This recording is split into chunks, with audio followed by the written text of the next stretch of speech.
So time blocking your schedule, huge. Put it into Excel. One column for direct, one column for indirect, and look at your time. You're going to probably start to see right off the bat that you are wasting time on things and you're actually not optimizing yourself. So the quick fix is to go get somebody to take that off of you.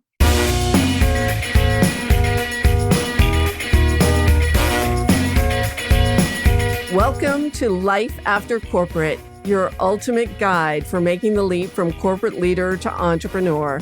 I'm Deb Boulanger, entrepreneur, executive leader, and founder of the Launch Lab for Women Entrepreneurs. This is your time to break through the glass ceiling once and for all and get your ticket to the C-suite. Come back each week to get the leading strategies, advice, and tools that will give you the skills and confidence you need to replace your corporate paycheck. Are you ready?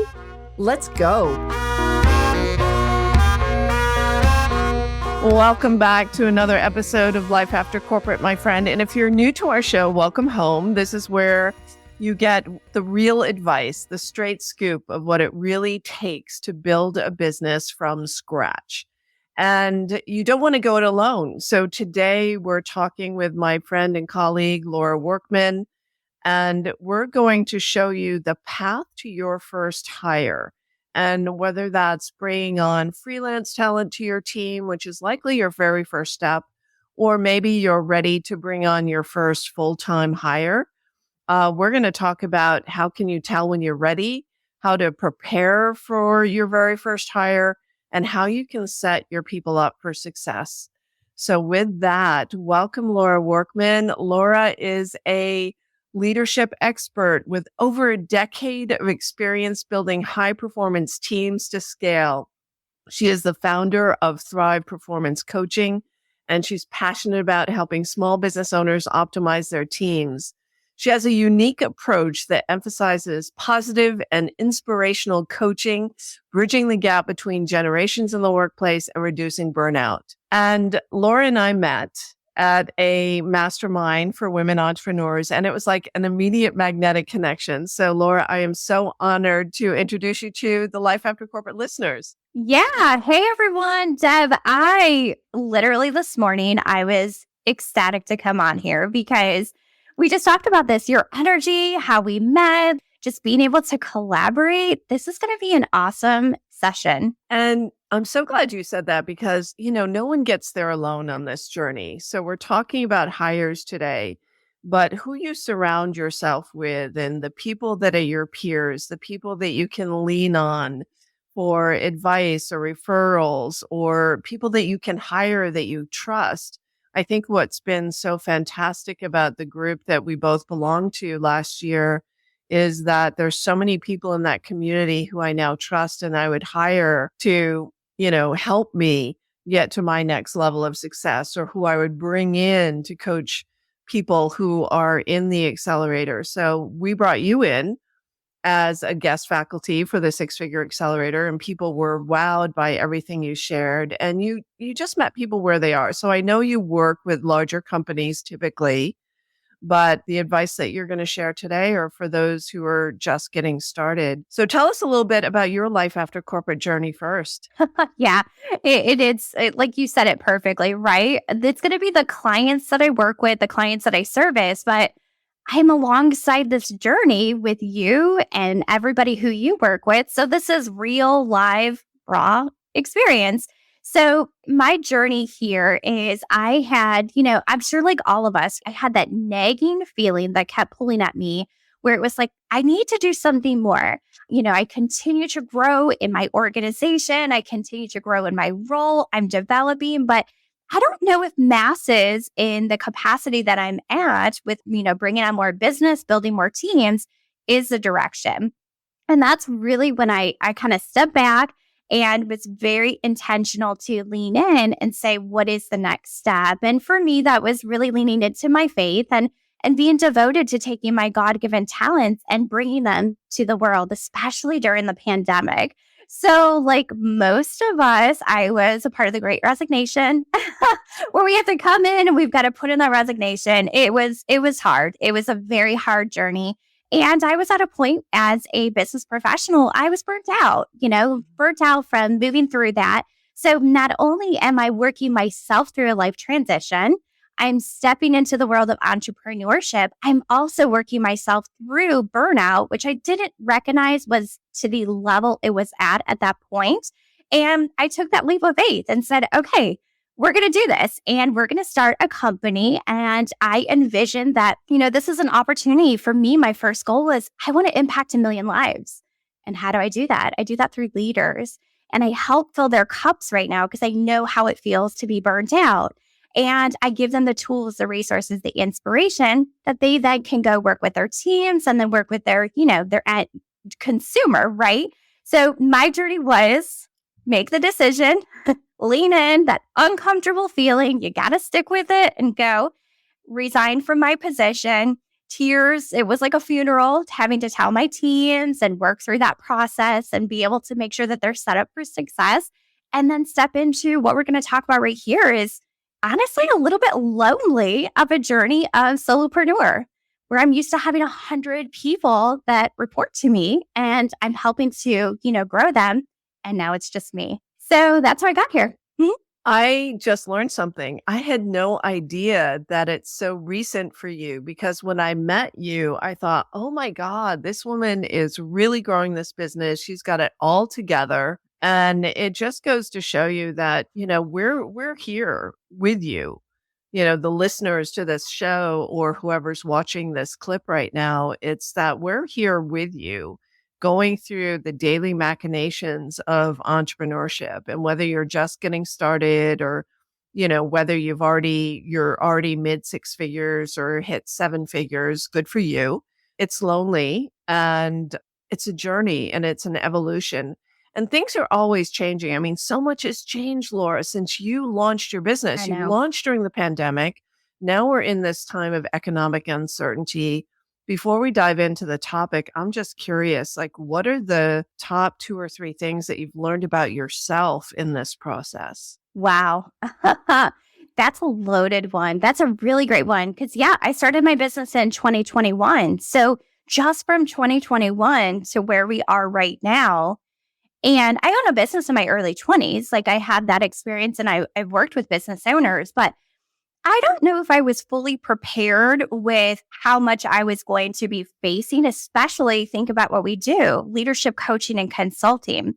So we had the transition of the war. We had this, we had that, inflation. People can't afford, people are quitting. It was like, oh, okay, let's work on this right now. One of the greatest things that I learned is my level of resilience. Truly, I was like, I got this.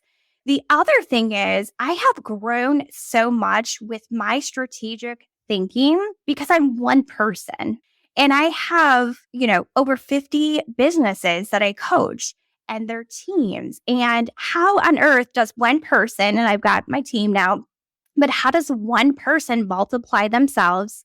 I had to be so effective with my time. I had to be so strategic in my, coaching one-on-ones with my clients, how I set up my group programs, and really constantly optimizing my business so that I would be 100% my best version of myself. And I could make the most of my time to be able to help the masses. So resilience, I think for all of us. And then secondly, honestly, my strategic thinking. I thought it was pretty good before, but wow, I got tested. We're all getting tested. It's such a testament to be in business 3 years and supporting 50 clients, so full stop. That is extraordinary. That is exceptional results. I almost want to put a disclaimer on that, don't try this at home. Or don't expect you're going to get 50 clients. So resiliency, of course, right? So there's ups and downs. What was working can stop working. There's so much that we don't have control over, the outside economy, the outside, whether or not we're in a pandemic or inflation or recession or people are quiet quitting or the great resignation. I mean, you name it. there's always change in the outside world. So how you manage, and you mentioned faith, right? So faith is an anchor Mhm. and an inspiration. And so that's where, you need to have something where you're getting your strength from, where you're filling your own cup. But strategic, would love to hear from you. Like, when you say strategic, what do you mean by that? Like, how did Yeah. you apply strategic thinking into growing your business this way? Yeah, it is, it's funny too. A lot of it is real life experience, trial and error. And what it comes down to is you had said that when we have these businesses, we're going through so much and we have to lean on our anchor. So for me, there is so much in my business that I have been able to apply previous life experiences. I bet there's some really hard things, and raising children and surviving raising children, all of that good jazz that I really was able to look back and say, okay, Laura, you were able to work through this as a working professional and mom. You were able to grow organizations. You were able to do this. Think back, how did you do it? Okay, let's apply this to right now. And that anchor is really, you have so many tools in your toolbox. Sometimes we forget to go back and go pull them out. Instead, we're just constantly reaching for the next tool, right? That shiny object, that platform, the system that's going to fix something. So being more strategic to say, let me lean into my life experiences, what worked, what didn't work. Let me lean into my professional experiences, what worked, what didn't work. Let me analyze the situation and let me become obsessed with asking myself questions. So I teach this to the leaders. I'm not going to say we're going to start losing our marbles, but we have to ask ourselves questions. I'm in the situation and I'm stuck here. What next step do I need to do? How do I do this? How do I do that? Where should I lean? And by asking yourself questions after question after question, you start to get so granular that then you're identifying really probably what a root cause is, what a roadblock is. And then you start looking at it more strategically. And I wish we had an example right now. That'd be easier. But then you're going to look at that situation and say, okay, this is how I got here. These are the challenges that are facing. Let's do a SWOT analysis of it. These are the threats. This is what I'm working on. Now, how do I get myself out of it? So asking questions, going back to your toolbox that so many of us just forget that we already have, then looking at what now resources do we need to bring in, or how do we need to improve as a business owner to get us through to the next level? I love that. And what I love most about it is you didn't get your knickers in a twist and make it mean something about you, right? So often we can hit a roadblock and instead of saying, and being curious, like, well, let's do a SWOT analysis. Let's be strategic. Let's figure out why this happened. It's like we make it mean something about ourselves. Like, oh, I don't know what I'm doing, or I'm an imposter. And so you're able to like coach yourself. Maybe it's such a natural thing for you right now that you don't even notice it. It's just how you operate. It's your operating system. Is like you Mhm. go to the strategic and say, okay, what did I like best? What next time? How do I want to operate differently? Yeah, absolutely. And that's a great point. Like I just learned that. You're right. I just go into this natural rhythm, but I conditioned myself to be here. It didn't come naturally. I had to be a student and I had to be willing to learn and be willing to be vulnerable and be willing to fall on my face and be like, that really sucked. I don't want to do that one again. And this is why I'm up at 3 o'clock in the morning. One of the things that personally helps me is going back to that anchor.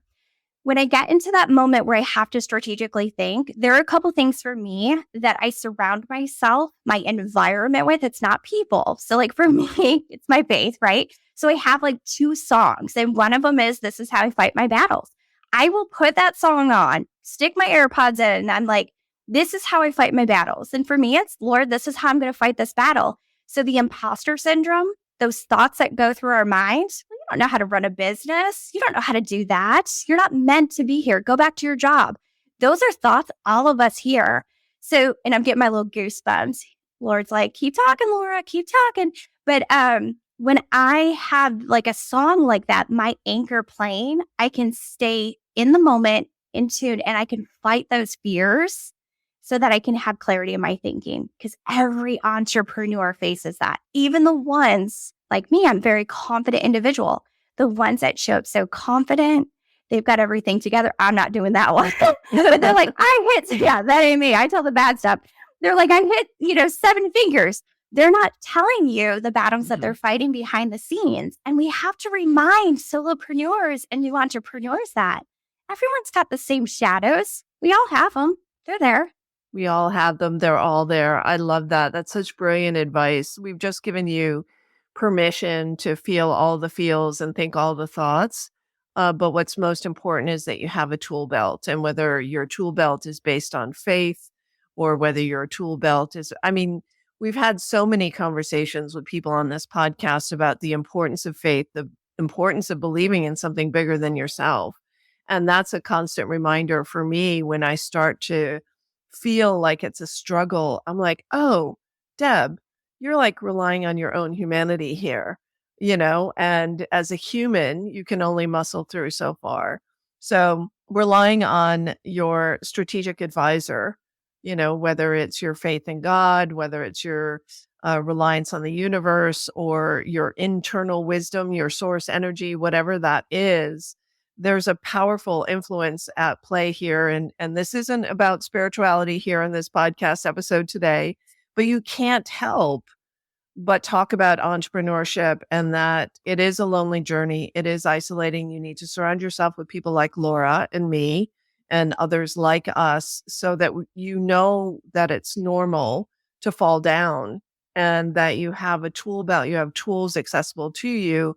And if you don't know what your tools are, then, reach out to Laura, reach out to me. We'll help you with tools to help lift yourself up and identify, what is it I need to do now? So thank you for that vulnerability and sharing. Absolutely. So let's talk about hiring because, it is lonely and CEO can mean chief everything officer when you first get started. And it's not a place that's going to serve you well longer term. So just because you can do something doesn't mean you should.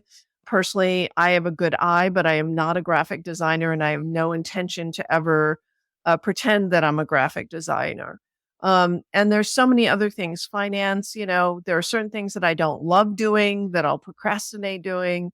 So how can you tell when you're ready to hire? And more importantly, how do you prepare yourself for that first hire? Yeah, absolutely. This is my jam. Love talking about this. So I would love to share mistakes that I made. And it's not mistakes in the people, it's just shotgunning some decisions. And I had to pay for it financially.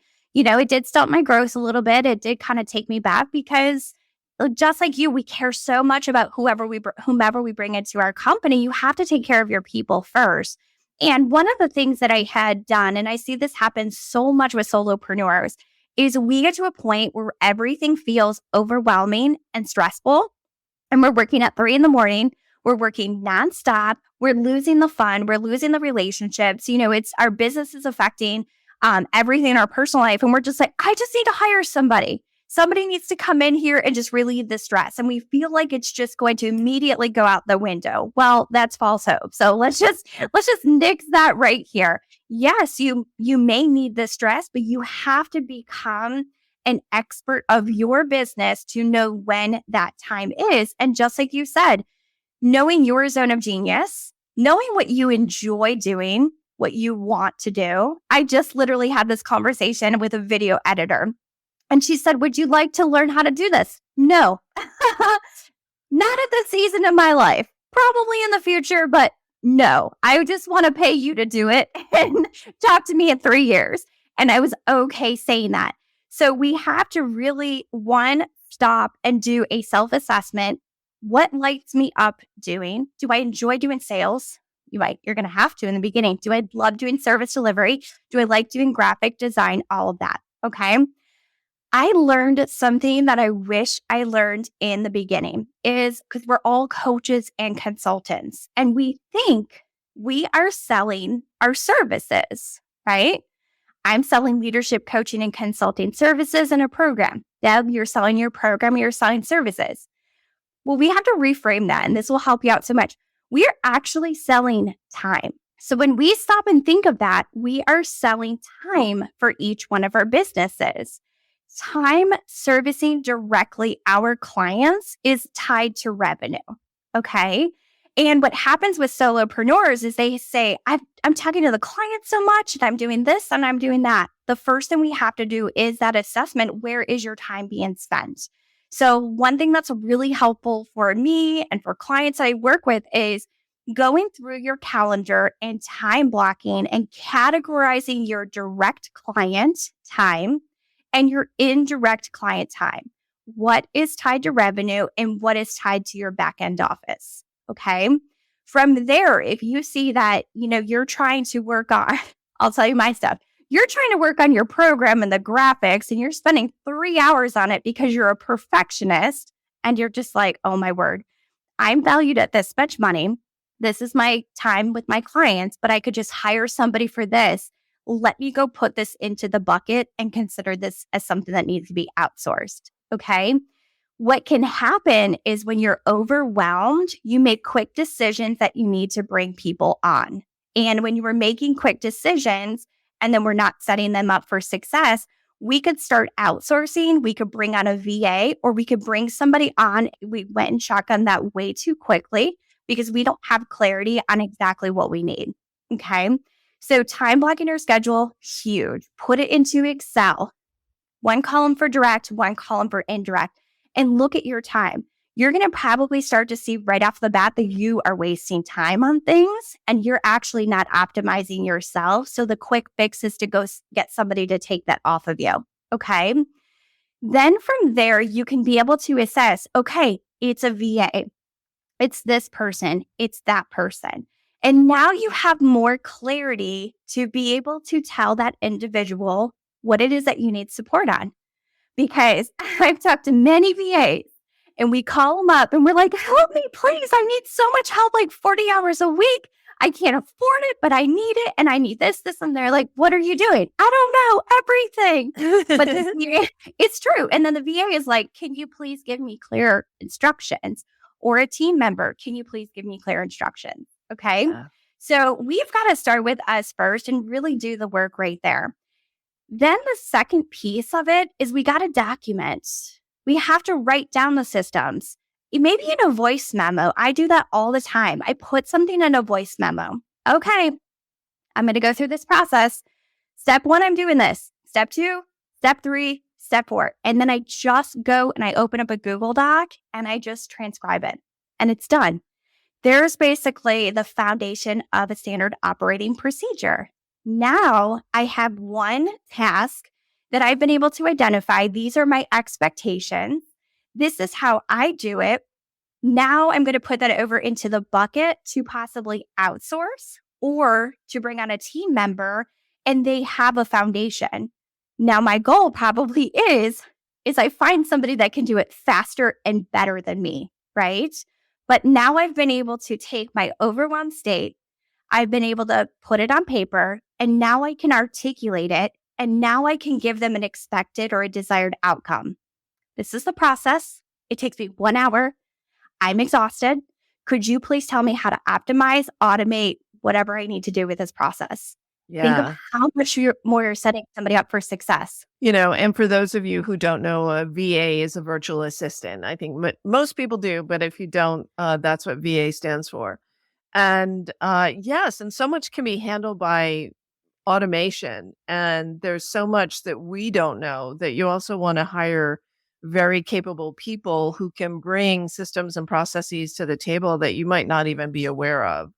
So that's so powerful. And, for someone like me, and my VA knows this, I am not detail oriented. So I had to hire someone who was very operationally astute to build my standard operating procedures for me.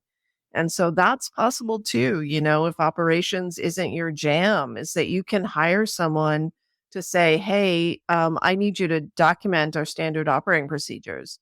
So virtual assistant is typically the first hire. So now you've hired a VA, you know that this is the person that you need, you've documented the tasks that you want them to handle. How do you set them up for success? Communication. Absolutely. Right from the beginning, You have to have communication standards that you are going to adhere to. You're a leader, whether this is a contractor or you're bringing somebody onto your team, you really need to look at what is basically my operational cadence. Okay. So we're going to start and we're going to create this list of what the expectations are and what the expected outcomes are. And at that moment, bringing on somebody new, communicate what your, like you said, your strengths and weaknesses, but also communicate your communication style to them. I am more direct. For me, I'm direct, but I'm a high I am my disc proof, but I also am like, hey, how are you? I could also be like, somebody might not like my energy at 8 o'clock in the morning. So this is my energy. This is how I effectively communicate. How do I communicate with you? Can you please tell me what the best way, that you would like to receive that? Okay. The next step is we have to put that system in place. We have to decide, are we going to communicate once a week? Are we going to have a Trello or an Asana board or ClickUp and we work off of that and we communicate with each other daily or every other day? If I am concerned with where the project is moving, I'm going to reach out to you and I'm going to schedule a 15-minute chat for us to have a conversation for more clarity. At the end of the week, I would love for you to report back to me your tasks that were completed, areas that you might be stuck, and resources that you need from me. And I will respond back to you by Monday at 12 o'clock noon with that information for you. There has to be a cadence there with checkpoints on when you're going to move through the project, how you effectively operate in your zone of genius, and you have to understand how they operate in their zone of genius. That's perfect. I mean, wow. I don't set such strong expectations with my team. And I know that's a weakness of mine. And so I end up hiring people who are really self-starters. But it's still very, very important to ask, how do you like to be communicated with? And these are my expectations. And what were those 3 check-in questions again? So it could be, how do we set them up for success in their zone of genius? How do they like to be communicated? And then set up the parameters of when you all are going to communicate. And on the weekly check-in, it's where are you? What's not working? And what do you need? Yeah, absolutely. So I am a huge fan of creating success lists. So I talk to so many business owners about this. People don't want to be micromanaged, right? And just like you said, you're hiring self-starters. But we also do need to have clarity on how we're all working together because you also are learning from each other. So if you were to do like a daily communication, it could be something like your success list. What is the one thing that we're going to accomplish today? What's the one thing you're going to focus on? What do you need from me? And this is where I'm going to focus my attention. That's fantastic. I personally like Voxer. So I have a team chat on Voxer. So that's how I set up. This is what we're focused on today and what we need from each other. How do you tell when it's time to bring someone on full time? So the typical things we outsource are admin, sales, sometimes social media marketing, finance. Those tend to be our first hires. How can you tell when it's time to bring someone onto the team full time? Because that's a scary transition for many solopreneurs because now it's a different relationship. It's not like we're contracting to work together. Anyone can break the contract within so many days' notice. But when you bring someone on your team, there's an additional sense of responsibility. There's an additional cost with employment tax and all of that. How can you tell when it's the right time to add a full-time hire? Yeah, absolutely. And really quick, because I thought of a suggestion too that would be really great with what we previously talked about when you said Voxer.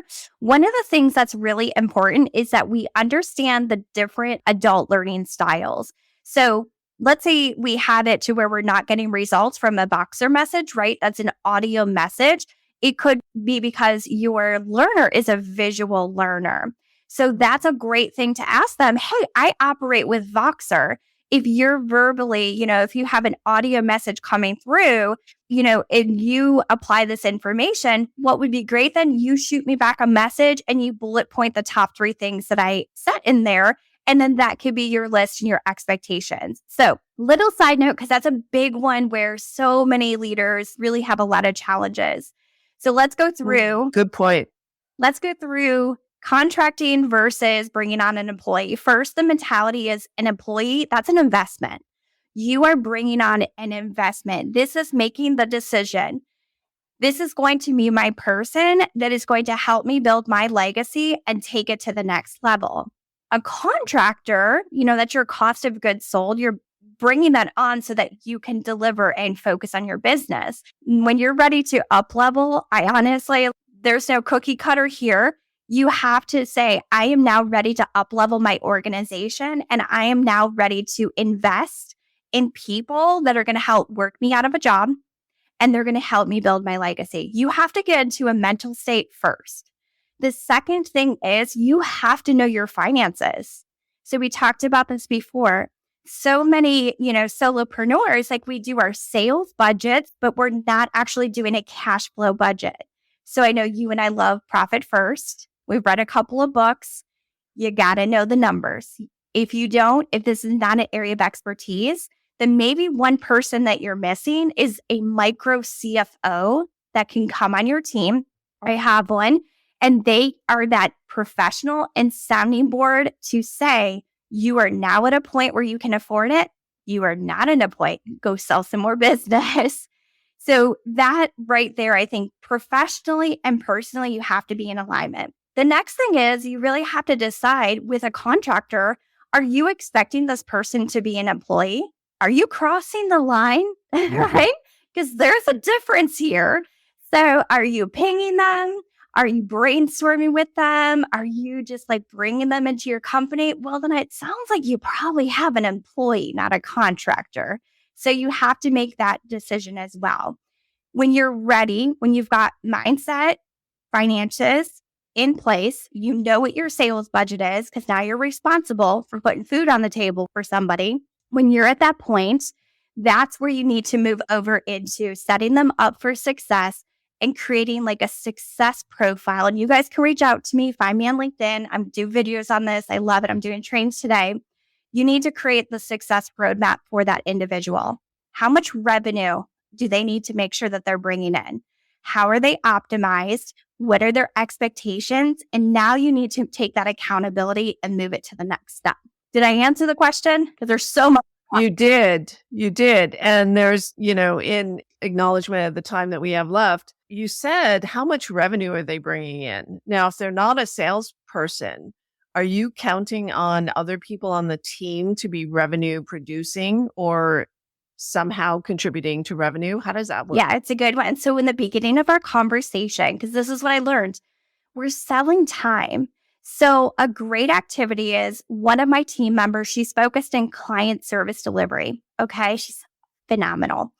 We just had a conversation this morning and I was like, we've got to focus on optimizing our time. So for instance, she has in her calendar every activity that is directly related to revenue and driving client success. Okay, so now I can go and look and say, okay, this individual is able to handle a book of 30 hours per week, all directly related to revenue. Now let me go look at the clients that she's servicing, the programs. Now let me go tie that to how much are we bringing in with revenue. That's how I've learned to do it with that because it's the same thing. I ran into that problem where I was like, you have to sell. And they're like, I'm servicing. Like, how do I sell? Okay, well, hold on a second. They're selling by raving clients, right? They're getting results. Mm-hmm. They're collecting wins for testimonials. They're asking for referrals. They are renewing clients and how much time that they're spending making sure that your clients are satisfied and getting results that ties to revenue. So that's a great way that I do it. And then I say, okay, this person, let's say 50,000 a year, then they can handle a book of 200,000 and they can maintain it self-sufficiently on their own. Fantastic. So you have a 4X metric for the people on your team. So you can handle a book of business of 200K if you're at 50K. Fantastic. Anything else, just one more thing that typically trips people up when they're making their first full-time hire? They're making their interview process very transactional. So what I mean by that is it is just like, hey, Deb, I'm Laura. I'm hiring for this. Do you have experience? This is what I need. Okay, great. You're hired. Then they bring somebody in and they realize they're not bought into your vision. They're not a great cultural fit. You haven't learned about their behaviors, their personal attributes, their competencies. And now you have to go and hold, I don't like to say accountable, but you have to hold somebody accountable and influence them. And now you're stuck that you might have made the wrong hire. So stepping back, learning how to properly hire, learning how to communicate your vision, your expectations, learning that individual first, and then their competencies and capabilities, then bringing them on and having a very strong onboarding process. That is the key to success with bringing on a team member. I don't want to bring on a team member without you, Laura. After listening to you, I'm like, oh my God, I need Laura to whip me into shape to be ready to bring on full-time hires. And I so appreciate you sharing your wisdom with our listeners here today. You mentioned LinkedIn is the right place to follow you. We will drop your LinkedIn profile link in the show notes. How else can people get in touch with you or find out more about how to work with you? Absolutely. Thank you. And even too, if y'all have any questions, reach out. I am just like Deb and I love networking. My website is lauraworkman.com. LinkedIn website, you got me. We'll be able to get connected and make sure you guys have some resources too. Thanks, Deb. This was fun. This was so much fun. I love hanging out with you. I always learn so much every time we're together. Thank you for sharing your wisdom with the Life After Corporate listeners here today. And that's it for today, my friends. We will see you next time. Have a great one. Thanks for listening, my friend. If you enjoyed this show, please head over to iTunes and subscribe and leave us a review. And be sure to hop over to the Life After Corporate Facebook group and join other growing entrepreneurs to get weekly tips on how to create more money and meaning doing work you love.